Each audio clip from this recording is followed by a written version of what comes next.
السلام علیکم ورحمۃ اللہ وبرکاتہ۔ نحمدہ و نصلی و نسلم علی رسولہ الکریم، اما بعد فاعوذ باللہ من الشیطان الرجیم، بسم اللہ الرحمن الرحیم۔ ربنا وابعث فیہم رسولا منہم یتلو علیہم آیاتک ویعلمہم الکتاب والحکمۃ ویزکیہم انک انت العزیز الحکیم۔ صدق اللہ العلی العظیم وبلغنا رسول النبی الکریم ونحن علی ذلک من الشاہدین والشاکرین والحمد للہ رب العالمین۔ ان اللہ وملائکتہ یصلون علی النبی یا ایہا الذین آمنوا صلوا علیہ وسلموا تسلیما۔ اللہم صلی علی سیدنا و مولانا محمد طب القلوب و دعائہا و عافیت الابدان و شفائہا و نور الابصار و دعائہا و بارک وسلم و صلی علیہ۔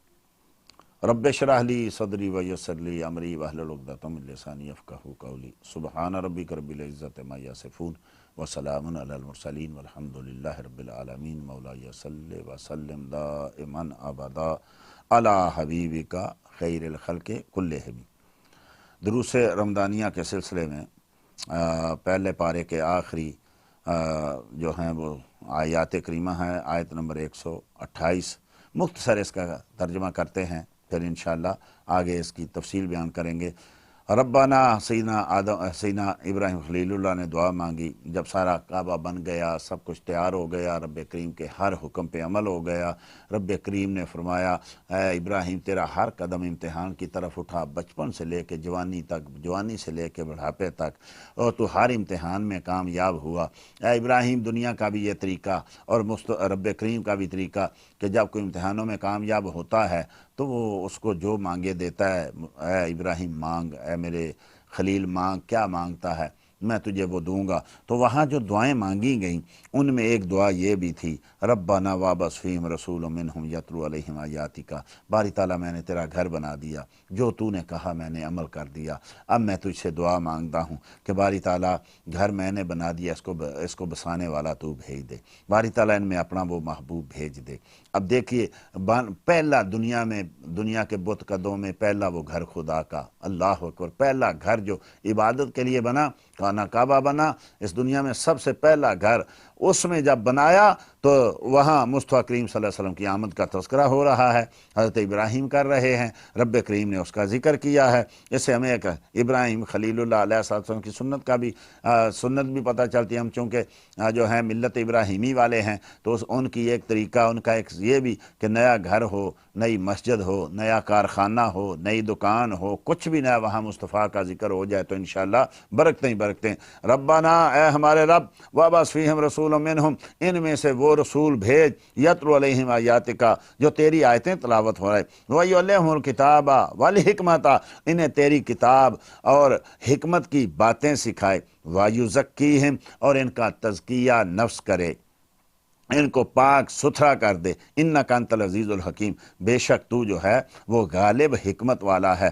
اب یہ دیکھیے، یہ اس دعا کو یاد رکھنا ہے، یہ حضرت ابراہیم خلیل اللہ کی دعا ہے۔ یہ ترتیب یاد رکھیں گے تو آگے جب رب کریم نے یہ دعا قبول فرمائی تو پھر وہاں پتہ چلے گا کہ یہ ترتیب انہوں نے جو حضرت ابراہیم نے کہی تھی اس میں کیا تھا؟ سب سے پہلے یتلو علیہم آیاتک، تیری آیتیں تلاوت کرے، یعلمہم الکتاب، تیری کتاب کی تعلیم دے، والحکمۃ، اور حکمت کی باتیں بتائے، سنت بتائے، پختہ علم دے، ویزکیہم، اور تزکیہ نفس، یہ چوتھے نمبر پہ ہے یہاں۔ لیکن جب دعا قبول کی، اس کی بشارت دی تو رب کریم نے یہ ترتیب بدل دی، اور اس کا انشاءاللہ آگے ذکر آئے گا کیوں ترتیب بدلی رب کریم نے یہ۔ تو یہاں سے یہ معلوم ہوتا ہے کہ سنت ہے سیدنا ابراہیم خلیل اللہ علیہ الصلوۃ والتسلیم کی کہ وہ جو بھی نئی چیز بنائی جائے تو وہاں مصطفیٰ کریم کی آمد کا تذکرہ ہو، محفل میلاد ہو، انشاءاللہ برکتیں ہو جائیں گی۔ دوسرا پارہ سورہ بقرہ، آیت نمبر جو ہے وہ ہے 143، ذکر ہو رہا ہے سیدنا ابراہیم خلیل اللہ کا، کعبے کا۔ پھر وہ اسی ذکر میں جو ہے آگے اللہ جل مجدہ نے مصطفیٰ کریم صلی اللہ علیہ وسلم جب تشریف لے کے گئے مکے سے، مکہ میں جب ہوتے تھے تو قبلہ جو تھا وہ مسجد اقصیٰ تھی۔ اب مصطفیٰ کریم صلی اللہ علیہ وسلم جو تھے وہ قبلہ کو زیادہ پسند کرتے، لیکن ایسی جگہ نماز پڑھتے کہ سامنے کعبہ بھی آئے اور قبلہ یعنی مسجد اقصیٰ کی طرف بھی منہ ہو جائے۔ لیکن جب مدینہ شریف تشریف لے گئے تو ہوا یہ کہ اگر کعبے کی طرف منہ کریں تو بیت المقدس کی طرف کمر ہو جاتی تھی، اگر ادھر کا منہ کریں تو ادھر کمر، اب یہ دونوں بالکل اپوزٹ سائڈ پہ ہو گئی۔ تو مصطفیٰ کریم صلی اللہ علیہ وسلم چاہتے تھے کہ کعبہ جو ہے یہ ہمارا قبلہ بن جائے۔ پچھلے انبیاء کا زیادہ تر کا قبلہ جو تھا وہ مسجد اقصیٰ تھی، تو نبی کریم صلی اللہ علیہ وسلم چاہتے تھے، دل میں خیال ایک دن آیا، دعا بھی نہیں مانگی، دل میں خیال آیا تو رب کریم نے وحی فرما دی، قد نرا تقلب وجہک فی السماء، محبوب جب تو آسمانوں میں دیکھ رہا تھا تو ہم نے تجھے دیکھا، سبحان اللہ، فَلَنُوَلِّيَنَّكَ قِبْلَةً تَرْضَاهَا، تو ضرور ہم تمہیں پھیر دیں گے اس قبلے کی طرف جس میں تیری رضا ہے، جو تو چاہتا ہے محبوب ہم تجھے وہ قبلے کی طرف پھیر دیں گے۔ فَوَلِّ وَجْهَكَ شَطْرَ الْمَسْجِدِ الْحَرَامِ، تو خوشی سے ابھی اپنا منہ تو پھیر دے مسجد حرام کی طرف۔ محبوب یہ ہے یعنی تحویل قبلہ کا واقعہ کہ محبوب نے بھی دعا نہیں کی، صرف آسمانوں کی طرف دیکھا ہے، نماز میں ہیں، صرف دیکھنا رب کریم کو اتنا پسند آیا، فرمایا محبوب تو آسمانوں میں دیکھ رہا تھا، ہم تجھے دیکھتے تھے، جل ہم جدھر تو چاہے گا، تیری رضا جدھر ہوگی ہم اسی کو قبلہ فرو، ٹھیک ہے محبوب ابھی تو چہرہ پھیر لے اور کعبے کی طرف کر دے، ہم نے تیرا قبلہ کعبے کو بنا دیا۔ فتردہ نے ڈالی ہے باہیں گلے میں کہ ہو جائے راضی طبیعت کسی کی۔ ادھر نماز پڑھ رہے ہیں، سیدہ عائشہ صدیقہ رضی اللہ تعالیٰ عنہا سے روایت ہے بخاری شریف میں، فرمایا یا رسول اللہ ایسے لگتا ہے جیسے اللہ آپ کی خواہش نفس کو پورا کرنے میں بڑی جلد بازی سے کام کر لیتا ہے، ابھی آپ کے دل میں خواہش پیدا ہوتی ہے اور اللہ جل مجدہ الکریم بڑی جلدی سے اس کو پورا فرما دیتا ہے۔ تو یہ رب کریم اس آیت میں بتا رہا ہے کہ محبوب کی رضا جو ہے وہ میں چاہتا ہوں، محبوب جو تو چاہتا ہے میں بھی وہی چاہتا ہوں۔ ساری دنیا رب کی رضا چاہتی ہے، خدا چاہتے ہیں، خدا کی رضا چاہتے ہیں دو عالم، خدا چاہتا ہے رضائے محمد، خدا ان کو کس پیار سے دیکھتا ہے جو آنکھیں ہیں محو لقائے محمد، محمد برائے جناب الہی، جناب الہی برائے محمد۔ تو یہ رب کریم نے مصطفیٰ کریم صلی اللہ تعالیٰ علیہ وسلم کو جو ہے خوشخبری دی کہ محبوب کریم صلی اللہ تعالیٰ علیہ وسلم جس طرف تو چاہے، تو کعبے کو قبلہ بنائے ہم اس کو، تو کسی اور چیز کو جدھر تو چاہے، لیکن چونکہ تو کعبے کو قبلہ چاہتا ہے لہذا تو ابھی سے کعبے کی طرف منہ کر لے، تیرا قبلہ وہی ہو گیا۔ نماز میں ہی نبی کریم صلی اللہ تعالیٰ علیہ وسلم نے اپنے چہرہ مبارکہ کو بیت المقدس سے کعبے کی طرف، مکہ شریف کی طرف جو ہے وہ پھیر لیا۔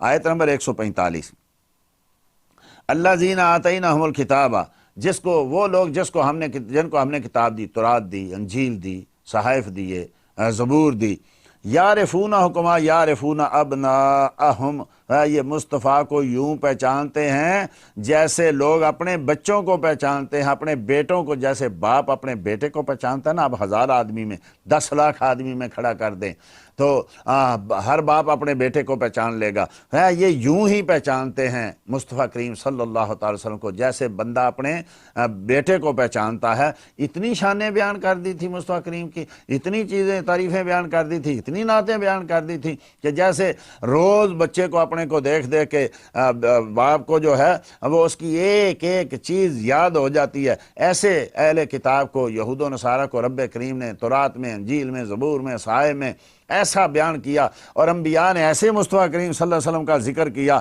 فرمایا کہ یوں پہچانتے ہیں جیسے اپنے بچوں کو پہچانتے ہیں۔ وَإِنَّ فَرِيقًا مِّنْهُمْ لَيَكْتُمُونَ الْحَقَّ، لیکن ان میں بہت سارے لوگ ہیں وہ حق کو چھپانے والے لوگ ہیں، آیتیں چھپا دیتے تھے۔ جہاں مصطفیٰ کا ذکر، جب مصطفیٰ کریم کی پہلے تو سب کو بتاتے، لیکن جب مصطفیٰ کریم صلی اللہ تعالیٰ علیہ وسلم کی بعثت ہو گئی، آپ تشریف آوری ہو گئی، تو اب انکار کر دیا۔ اب جو سنتے تھے وہ تو پوچھتے ہیں نا پھر بعض اوقات کہ بھئی تم یہ بیان کرتے تھے، ہم بھی سنتے تھے، تو اب وہ تو ساری صفتیں پائی جاتی ہیں، تو پھر وہ اس کو چھپا دیتے، آیتیں بدل دیتے۔ جو ہے آج دیکھیں کہ کتنے نام نہاد مسلمان آج کل حدیثیں بدل دیتے ہیں جو نبی کریم صلی اللہ علیہ وسلم کی شان میں آتی ہے، بیان کرتے کرتے اس میں حدیثیں بدل دیتے ہیں۔ آپ نے دیکھا، سنا ہوگا علماء سے، امام بخاری رحمۃ اللہ تعالیٰ کی کتاب ہے الادب المفرد، اس میں حضرت سیدنا عبداللہ بن عمر رضی اللہ تعالیٰ عنہ سے روایت ہے کہ ان کا قدم جو ہے وہ سو گیا، تو کسی کا قدم سو گیا تو ان سے پوچھا تو انہوں نے کہا اذکر بحب الناس، جو تمہیں اس دنیا میں سب سے زیادہ محبت ہے نا جس کے ساتھ تم کو، اس کو پکار۔ اس نے ہاتھ مارا، کہا یا محمد صلی اللہ تعالیٰ علیہ وسلم، تو ان کا پاؤں درست ہو گیا۔ اب یہ کتاب صدیوں سے چھپ رہی ہے، کلمی نسخے موجود ہے، اس میں یا ہے، لیکن ابھی بعض جگہ سے چھپی کہ یا لفظ جو ہے وہ کاٹ دیا، پاکستان سے بھی، سعودیہ سے بھی، اور جگہ سے انہوں نے یا کاٹ دیا۔ فرمایا یہ لوگ جو ہیں یہ چھپاتے ہیں، حق کو چھپاتے ہیں۔ ایک ایسی حدیث بخاری شریف میں حدیث شریف ہے، اس میں سے اللہ رسول کا لفظ ہے تو رسول کا لفظ کاٹ دیا۔ نسائی میں حدیث شریف ہے کہ نبی کریم صلی اللہ تعالیٰ علیہ وسلم نے ایک عورت کو دیکھا کہ اس نے سونے کے کنگن پہنے ہوئے ہے، تو فرمایا اس نے کی زکوٰۃ دی ہے؟ عرض کی نہیں یا رسول اللہ۔ فرمایا کیا تو چاہتی ہے یہ کنگن کل قیامت کے روز جو ہے آگ کے بنے اور تیرے ہاتھوں میں پہنائے جائیں؟ عرض کی نہیں یا رسول اللہ۔ فرمایا پھر اس کی زکوٰۃ؟ اس نے دونوں کنگن اتارے، فرمایا ہما للہ ولرسول، یہ اللہ اور اللہ کے رسول کے لیے میں نے صدقہ کیا۔ اب کئی لوگوں نے لکھا کتابوں میں، اور حتیٰ کہ تبلیغی نصاب میں لکھی، اس میں رسول کا لفظ کاٹ دیا۔ فرمایا یہ لوگ حق کو چھپانے والے لوگ ہیں، پہچانتے تو ہر چیز ہیں، لیکن یاد رکھ میرے محبوب الحق من ربک، حق تیرے رب کی طرف سے ہے۔ میں نے پچھلے درس میں کہا، جب کا رب کے ساتھ کا کی ضمیر آتی ہے نا، اس میں محبت والوں کو جو لذت آتی ہے، محبوب تیرا رب، محبوب رب تو سب کا ہے، لیکن رب جب کہتے ہیں نا رب کا سبحان اللہ، تو وہ جو لذت آتی ہے کہ رب بھی اپنے محبوب کی طرف اپنی الحق من ربک، محبوب میرے محبوب حق تیرے رب کی طرف سے ہے، فلا تکونن من الممترین، تو شک کرنے والوں سے نہ ہونا، کیونکہ سارے حق کی باتیں تو تیرے رب کی طرف سے ہے۔ آیت نمبر جو ہے 152، یا ایھا الذین آمنوا استعینوا بالصبر والصلاۃ، اے لوگو، اے ایمان والو، جو ہے وہ استعانت حاصل کرو، کس سے؟ صبر سے اور نماز سے۔ صبر کرو، نماز پڑھو، ان کے صدقے سے تم استعانت کرو، تم مدد چاہو۔ ان اللہ مع صابرین، اللہ صبر کرنے والوں کے ساتھ ہے۔ بھئی کبھی کوئی مصیبت آ جائے تو ہاں صبر کے ساتھ اس کو جھیلو، یا نماز جب بھی کوئی ایسی چیز پہنچے تکلیف دے، اسی وقت نماز کی نیت باندھو، اللہ جل مجد الکریم تمہاری مدد کرے گا۔ تو فرمایا اللہ صبر کرنے والوں کو صبر کرو، اور نماز سے مدد چاہو، نماز پڑھو۔ مدد اللہ کی، لیکن وسائل ہیں، نماز بھی وسیلہ ہے، صبر بھی وسیلہ ہے، شکر بھی وسیلہ ہے، عمل خیر بھی وسیلے ہیں، اور نیک اعمال کے ساتھ ساتھ نیک اللہ کے بندے بھی وسائل ہیں، اسباب ہیں۔ وَلَا تَقُولُوا لِمَن يُقْتَلُ فِي سَبِيلِ اللَّهِ أَمْوَاتٌ، خبردار مت مردہ کہنا ان کو جو اللہ کی راہ میں قتل کیے گئے، بل احیاء ولکن لا تشعرون، وہ تو زندہ ہیں لیکن تم لوگوں کو اس کا احساس نہیں، شعور نہیں۔ بے شعور لوگ ہیں، اعتراض انبیاء کی حیات پہ کرتے ہیں، شہداء کی حیات پہ کرتے ہیں، شعور ان کو نہیں ہے، بے شعور خود ہیں۔ فرمایا رب کریم ہے یہ تو وَلَنَبْلُوَنَّكُمْ بِشَيْءٍ مِّنَ الْخَوْفِ وَالْجُوعِ وَنَقْصٍ مِّنَ الْأَمْوَالِ وَالْأَنفُسِ وَالثَّمَرَاتِ وَبَشِّرِ الصَّابِرِينَ، یہ تو ہم نے آزمانے کے طریقے ہیں، مرنا تو سب نے ہے، لیکن جو اللہ کی راہ میں مرتا ہے، کئی بھوکے مرتے ہیں لیکن جو روزہ رکھتے ہیں، کئی جو ہیں وہ مال ان کا چوری ہو جاتا ہے لیکن جو اللہ کی راہ میں دیتے ہیں، کئیوں کے باغ تباہ ہو جاتے ہیں طوفان سے لیکن جو اللہ کی راہ میں دیتے ہیں۔ فرمایا یہ تو امتحان ہیں، کبھی جان لے کے آزماتے ہیں، کبھی دولت لے کے آزماتے ہیں، کبھی لوگوں سے مال لے کے آزماتے ہیں، کبھی ان کے جو ہے ثمرات یعنی پھلوں کی کمی سے آزماتے ہیں، لیکن جو سب چیزوں پہ صبر کرتے ہیں ان کے لیے بشارتیں ہیں۔ کون؟ اللہ زین اذا اصابتہم مصیبہ، کہ جن کو بھی مصیبت پہنچے وہ گڑ گڑاتے نہیں، لوگ بلبلاتے نہیں، گلے شکوے نہیں رب سے کرتے، بلکہ کیا کہتے ہیں؟ قالوا انا للہ و انا الیہ راجعون، وہ تو صرف یہی کہتے ہیں کہ اللہ کے لیے ہم ہیں اور اسی کی طرف لوٹ کے جانا ہے۔ آیت نمبر 157، ان الصفا والمروۃ من شعائر اللہ، صفا مروہ اللہ کی نشانیاں ہیں۔ فمن حج البیت او اعتمر فلا جناح علیہ ان یطوف بہما، یہ جس نے جو بھی حج کرے، عمرہ کرے، اس کے لیے ضروری ہے، کوئی اس کے گناہ نہیں کہ وہ طواف کرے ان دونوں کا۔ کیوں؟ اب یہ بھی ایک لمبی تفصیل ہے۔ صفا مروہ کیا ہیں؟ جب حضرت سیدہ ہاجرہ رضی اللہ تعالیٰ عنہ کو اور ان کے چھوٹے بچے حضرت اسماعیل علیہ السلام کو چھوڑ کے حضرت سیدنا ابراہیم علیہ السلام چلے گئے، تو پانی ختم ہو گیا، کھانا ختم ہو گیا، دھوپ تھی، بچہ بلک رہا تھا پیاس سے، تو ماں مامتا کی وجہ سے کبھی صفا پہ جاتی، کبھی مروہ پہ جاتی، 7 چکر لگائے دوڑ دوڑ کے، جب آخری بار مروہ پہ گئیں تو آواز آئی کہ ہاجرہ اپنے بیٹے کا پتہ کرو، تو گئیں تو وہاں ان ان جہاں قدم و ایڑیاں رگڑ رہے تھے وہاں سے چشمہ نکل آیا۔ تو وہاں چونکہ ایک نبی کی محبت میں، ایک نبی کی ماں، ایک نبی کی بیوی، ایک نبی کی محبت میں وہاں دوڑی تو اللہ جل مجدہ کو اپنے نشانی بنا دیا۔ جہاں سیدہ حاجرہ دوڑیں وہ تو رب کی نشانی ہو گیا، اور جہاں مصطفیٰ کریم صلی اللہ علیہ وسلم قدم لگائیں تو فرمایا ما بین بیتی و منبری روضۃ من ریاض الجنہ، جو جہاں میرے روز قدم لگتے ہیں، میرے گھر اور میرے ممبر کے درمیان جو راستہ ہے وہ جنت کی کیاری ہے، بلکہ پورے مدینے کو نبی کریم صلی اللہ تعالی وسلم نے جنت بنا دیا، اس کے پہاڑوں کو جنت بنا دیا، احد کو جنت بنا دیا، مدینے کی وادیوں کو جنت بنا دیا۔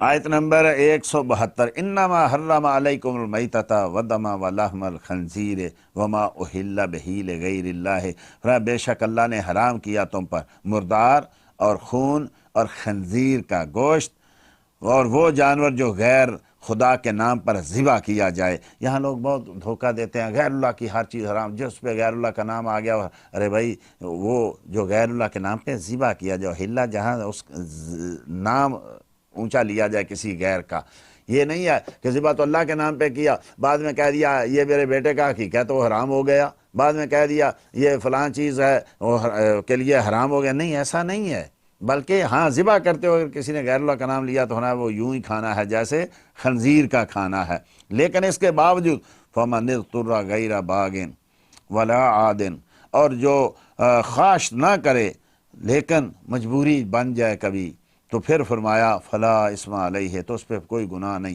اگر جان جا رہی ہو تو پھر فرمایا کھانے میں کوئی گناہ نہیں ہے، لیکن یہ کہ اس کی چاہت نہ ہو، صرف جان بچانے کے لیے ہو، تو اس لیے فرمایا گیا کہ ان چیزوں سے بچو۔ یا ایھا الذین آمنوا کتب علیکم القصاص فی القتلی، اے ایمان والو قصاص میں جو قتل کا قصاص ہے یہ تم پہ فرض کیا گیا ہے، الحر بالحر والعبد بالعبد، آزاد کے بدلے آزاد، والانثى بالانثى، اور عورت کے بدلے عورت جو ہے یہ قصاص ہے یہ رب کریم کا۔ لیکن کیا کریں، ایک ایک کر کے چیزیں چھوڑتے ہم نے بالکل حلیہ بگاڑ دیا۔ آج لوگ قرآن پہ مسخرہ کرتے ہیں، نام نہاد، کوئی اسلامی سزاؤں کا ذکر کرو تو وہ جو ہیں مذاق کرنا شروع کر دیتے ہیں۔ فرمایا وَلَكُمْ فِي الْقِصَاصِ حَيَاتٌ یا اولِ الالباب، و عقل مندو اس میں تمہاری حیاتی ہے، یہ اسلامی قوانین میں تمہاری حیاتی ہے، اسی میں زندگی ہے۔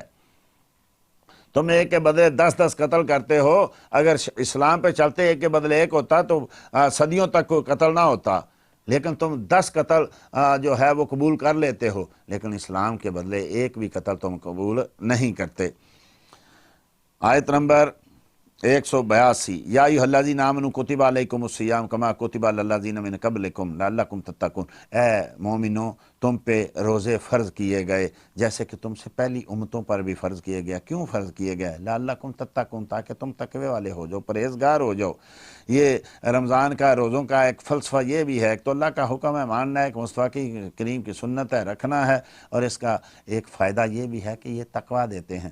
اب ہمیں تو زندگی میں اتنے رمضان آئے گئے، کوئی رمضان ہمارے زندگیوں میں کوئی فرق نہیں ڈالتا، تو کیا مطلب رمضان بدل گیا؟ نہیں، ہم بدل گئے۔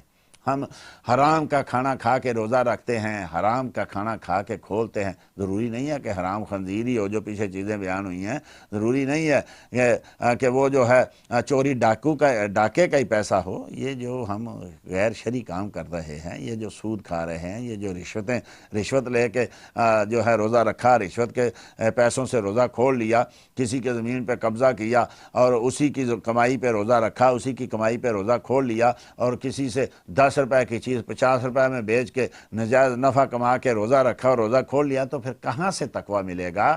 فرمایا رب تو ان چیزوں کو پسند نہیں کرتا، یہ تو تقویٰ دینے آیا تھا، ہم نے اسی کو ہی جو ہے وہ گناہوں کے ساتھ بھر کے واپس پھیر دیا۔ ایام معدودہ، یہ چند گنتی کے دن ہیں، کوئی زندگی پوری نہیں ہے، سال میں صرف 1 مہینہ ہے۔ ان میں سے بھی فمن کان منکم مریضا، جو ان میں سے جو تم میں سے کوئی مریض ہو، او علی سفر، یا مسافر ہو، فعدۃ من ایام اخر، تو بعد میں روزے رکھ لے، 30 روزے پورے کرنے ہیں پورے سال میں رکھ لے۔ دیکھو رب کتنا کریم ہے، چوتھا تو حکم کرتا نہیں، بیمار ہو تب بھی، جیسے نماز ہے، بیمار ہے، بوڑھا ہے، بچہ جوان ہے، عورت ہے، مرد ہے، مسافر ہے، گھر میں ہے، سب پہ ہے نا فرض۔ لیکن رمضان چونکہ زیادہ تکلیف دہ تھا، اس میں زیادہ بھوک کا مسئلہ تھا، تو نہ بیمار رکھے نہ مسافر رکھے۔ ہاں جب تندرست ہو جائے گا تو بعد میں رکھ لینا، جب مسافر گھر میں پہنچ جائے گا تو بعد میں رکھ لے، دوسرے دنوں میں پورا کرے۔ اور جو لوگ جو وَعَلَى الَّذِينَ يُطِيقُونَهُ فِدْيَةٌ طَعَامُ مِسْكِينٍ، اور جو اس کی طاقت نہ ہو اس کا بدلہ ایک مسکین کا کھانا ہے۔ جو بہت بوڑھا ہو جائے، جو صدا کا بیمار ہے، رکھ ہی نہیں سکتا، ایک مسکین کو ایک دن کا کھانا کھلا دے۔ شہر رمضان الذی انزل فیہ القرآن، یہ وہ رمضان کا مہینہ ہے جس میں قرآن نازل ہوا۔ یہ قرآن کو نسبت ہے رمضان شریف کے ساتھ، کیوں؟ اس میں قرآن نازل کیا ھدی للناس، اس میں لوگوں کے لیے ہدایت ہے، وبینات من الہدی، اور رہنمائی اور فیصلے کے چیزیں، روشن چیزیں، والفرقان، اور فرق کرنے والی ساری چیزیں۔ فمن شاہد منکم الشہر فلیصم، اور جو اس رمضان کو پائے، گھر میں حاضر ہو، اس کو چاہیے کہ روزے رکھے، خواہ مخواہ کی علتیں نہ ڈھونڈتا رہے، خواہ مخواہ کے ہیلے بہانے نہ کرتا رہے، چاہیے کہ رب کے حکم کو مانتے ہوئے روزہ رکھے۔ ومن کان مریضا، پھر دوبارہ فرمایا کوئی بیمار ہو، او علی سفر، اور اگر سفر میں، فعدۃ من ایام اخر، تو اتنے دنوں بعد میں، اتنے دنوں کی جو ہے وہ گنتی پوری کر لے۔ کیوں؟ یرید اللہ بکم الیسر ولا یرید بکم العسر، اللہ تو آسانی چاہتا ہے، تم پہ جو ہے وہ دشواری نہیں چاہتا۔ اللہ تو کریم ہے، رحیم ہے۔ وَلِتُكْمِلُوا الْعِدَّةَ، تم اپنی گنتی پوری کر لو۔ وَلِتُكَبِّرُوا اللَّهَ عَلَىٰ مَا هَدَاكُمْ، اللہ کی بڑائی بولو، اللہ کی تکبیر بولو، اس نے تمہیں ہدایت دے دی۔ بھاگو نہ ان عبادات سے، بلکہ اس کی جو ہے اس کی ہدایت پہ اللہ کا شکر ادا کرو، اور یہ سارے کام کرو۔ کیوں؟ لعلکم تشکرون، تاکہ تم شکر گزار بندے بن جاؤ گے۔ یہ باتیں کرو گے تو خود بخود تم شکر گزار بندے بن جاؤ گے۔ وَإِذَا سَأَلَكَ عِبَادِي عَنِّي فَإِنِّي قَرِيبٌ، اے میرے بابو، جب تم سے میرے بندے میرا پوچھیں تو انہیں کہنا کہ میں قریب ہوں۔ رب کا بھی پوچھنا کس سے؟ مصطفیٰ سے۔ جب میرے بندے میرے، وَإِذَا سَأَلَكَ عِبَادِي انی، جب تجھ سے پوچھیں، بندے میرے پوچھیں تجھ سے، تو نے کہنا ہے فَإِنِّي قریب، میں قریب ہوں۔ اب بتائیے، رب کو کسی وسیلے کی ضرورت تھی؟ رب خود بتاتا نہیں، فرمایا میرے بندے وہی ہیں جو تجھ سے پوچھتے ہیں، جو راستہ تجھ کو دیکھ کے بناتے ہیں، جو تیرے حکم پہ راستے بناتے ہیں، جو تیرے طریقے سے چل کے میرے بارگاہ میں پہنچتے ہیں، ڈائریکٹ نہیں۔ فرمایا جب میرے بندے میرے ہوں، پوچھے تجھ سے، تو ان کو کہنا میں قریب ہوں۔ عجیب دعوت الداع اذا دعان، میں دعا قبول کرتا ہوں جو بھی دعا کرے۔ یہاں لوگ بڑا کہتے ہیں دیکھو یہاں وسیلے کی ضرورت نہیں، قرآن کریم میں جتنی آیتیں ہیں سب ڈائریکٹ حکم ہے۔ ارے یہی وسیلہ ہے، پوچھنا مصطفیٰ سے ہے، دعا کیسے مانگنی آپ بتائیں؟ ارے جس سے پوچھا گیا اسی کو بھول جائیں گے تو کہاں سے قبول ہوگی؟ فَلْيَسْتَجِيبُوا لِي، انہیں چاہیے کہ میرا حکم مانیں، وَلْيُؤْمِنُوا، اور ایمان لائیں، بھی مجھ پر، لَعَلَّكُمْ يَرْشَدُونَ، تاکہ کہیں راہ پائیں۔ اب یہ بھی ایک حکم، احل لکم لیلۃ الصیام الرفث الی نسائکم، راتوں کو، رمضان کی راتوں کو تم اپنی بیویوں کے پاس جا سکتے ہو، تمہارے لیے حلال ہے۔ ہن لباس لکم وانتم لباس لہن، وہ تم ان کا لباس ہو، وہ تمہارا لباس ہے۔ کتنی پیاری آیت ہے، عورت مرد کا کیا رشتہ بیان کیا ہے۔ یہ تم ایک دوسرے کا لباس ہو، لباس زینت بھی ہوتا ہے، لباس پردہ بھی ہوتا ہے۔ لباس کے دو کام ہیں، ایک پردہ کرے، ایک آدمی کی عزت کو ڈھانپے، آدمی کے جسم کو ڈھانپے، اور دوسرا زینت۔ آدمی ننگا ہو چاہے کتنا خوبصورت ہو تو نہیں دیکھا جاتا، لیکن اگر کپڑے ہوں تو سبحان اللہ۔ لیکن آج کل کیا ہوا، ہم اپنی بیویوں کے اتنے عیب بیان کرتے ہیں، اور بیویاں جو ہے اپنے خامدوں کے اتنے عیب بیان کرتے ہیں۔ تم نے تو خود اپنے لباس اتار دیے ہیں، یہ کسی کا عیب بیان کرنا، کسی کا لباس اتارنا ہے۔ اس سے بڑا بے حیا کون ہوگا جو اپنی بیوی کی باتیں دوستوں کو بتائے، اور بیوی اپنے خامد کی باتیں جو ہے اپنی سہیلیوں میں بیان کرے۔ آج کل یہ نوجوانوں میں بڑا یہ رواج بڑھتا جا رہا ہے۔ پھر جو ہے اپنی بیوی کی باتیں لوگوں سے کرنا اور اپنی سہیلیوں سے کرنا، یہ تمہارا لباس، تم ان کے لباس ہو، تمہارے لباس ہیں، تم ان کی عزت ہو، تمہاری عزت ہے، تم ان کی غیرت ہو، تمہاری غیرت ہیں۔ تو یہ بڑا پیارا سا رشتہ ہے۔ عالم اللہ انکم کنتم تختانون انفسکم، اللہ جانتا ہے کہ تم اپنی جانوں کو خیانت میں ڈالتے تھے۔ بعض کا تو ہوتا تھا کہ روزہ رکھا ہے، جوان آدمی ہے، کبھی بیوی کے پاس چلا گیا تو فرمایا، اور پھر کئی ایسے تھے کہ رات کو بھی نہیں جاتے تھے۔ تو رب کریم نے دونوں چیزیں جو ہیں وہ بیان کر دی، فرمایا دن کو نہیں جانا، رات کو جانا ہے، اور جو تم فتاب علیکم وعفانکم، جو کچھ ہو چکا اللہ نے تم سے معاف کر دیا، تمہاری توبہ کو قبول کر لیا۔ تو اب کب روزہ رکھنا ہے؟ سبحان اللہ، کلو واشربو، کھاؤ پیو ساری رات، کھاؤ پیو، حتی یتبین لکم الخیط الابید من الخیط الاسود من الفجر، جب تک کہ تمہارے یہ ظاہر نہ ہو جائے سفیدی کا ڈورا سیاہی کے ڈورے سے، من الفجر، فجر یعنی جب تک صبح صادق طلوع نہ ہو جائے کھاتے پیتے رہو، لیکن جب صبح صادق ہو گئی اس کے بعد کھانا پینا حرام، ناجائز۔ اس میں ہمارے پاکستان میں، انڈیا میں، ان ملکوں میں بڑی روزے کے ساتھ جو ہے وہ بڑی زیادتی ہوتی ہے، کھاتے رہتے ہیں۔ میرے مسجد کی ابھی اذان نہیں، آدھا گھنٹہ اذانیں ہوتی رہتی ہیں، اور کوئی کہہ رہا ہے ابھی اذان ہو رہی ہے کھا لو۔ بعض حدیثوں میں ہے نا کہ شروع میں یہی تھا کہ جب تمہارے ہاتھ میں کوئی چیز ہے، ابو داؤد شریف میں ہے، تو مؤذن اذان دے تو کھاتے رہو۔ بعد میں یہ ساری چیزیں قرآن کریم کی اس آیت کریمہ کے تحت صبح صادق تک کھانا ہے، اس سے پہلے پہلے کھانا ہے، اس کے بعد جو کھائے گا روزہ نہیں ہوگا۔ ہمارے ملکوں میں یہ بہت بڑی زیادتی ہوتی ہے کہ اذان ہوتی رہتی ہے، لوگ کھاتے رہتے ہیں، پھر کہتے ہیں فلانی مسجد کی ہے، میری مسجد کو نہیں ہوئی، 10 منٹ بعد ہوئی ہے، میں تب چھوڑوں گا، روزے ضائع کر لیتے ہیں۔ اس چیز کا جو ہے یہ بالکل خیال رکھنا چاہیے۔ کہاں؟ وہاں صبح صادق سے لے کے ثم اتم الصیام الی اللیل، اور رات تک جو ہے سورج کے غروب ہونے تک تم نے روزہ رکھنا ہے۔ وَلَا تَأْكُلُوا أَمْوَالَكُمْ بَيْنَكُمْ بِالْبَاطِلِ، لوگوں کا مال جو ہے باطل طریقوں سے نہ کھاؤ، جو چاہو کرو، خبردار کسی کا مال حرام طریقے سے نہیں کھانا، نہ عدالتوں میں کسی کو تنگ کرنا ہے، اور نہ کسی کے ساتھ ایسا معاملہ کرنا ہے من اموال الناس بالاسم وانتم حالانکہ تم جانتے ہو، لیکن پھر بھی تم جو ہو لوگوں کا مال جو ہے وہ کھاتے ہو، اور لوگوں کے حرام طریقے سے لوگوں سے مال جو ہے وہ تم لے لیتے ہو۔ یا ایھا الذین آمنوا ادخلوا فی السلم کافہ، آیت نمبر 207، مسلمانوں پورے کے پورے اسلام میں داخل ہو جاؤ۔ یہ کیا؟ دن کو مسلمان رات کو، اور رات کو مسلمان دن کو، اور مسلمانوں میں گئے مسلمان، دوسروں میں گئے دوسرے، نمازیوں میں بیٹھے نمازی، بے نمازیوں میں بیٹھے بے نمازی، پورے کے پورے اسلام میں داخل ہو جاؤ، سر سے پاؤں تک، دن سے رات، ہمہ وقت مسلمان نظر آئے۔ یہ کیا؟ بازاروں میں اور مسجدوں میں اور ممبروں پہ اور گھر میں اور جو ہے اپنے ملک میں اور دوسرے ملک میں اور اپنی قوم میں اور دوسری میں، اور فرمایا نہیں، مسلمان ہے، اور وہ ہر جگہ مسلمان ہے، پورے کے پورے مسلمان ہو جاؤ، داخل ہو جاؤ۔ ولا تتبعوا خطوات الشیطان، اور شیطان کے نقش قدم پر مت چلو، انہ لکم عدو مبین، وہ تمہارا بڑا کھلا ہوا دشمن ہے۔ کیوں ایسے دشمن کے ساتھ تم دوستی لگاتے ہو؟ آیت نمبر 214، یسألونک ماذا ینفقون، تم سے میرے محبوب پوچھتے ہیں کہ کیا خرچ کریں۔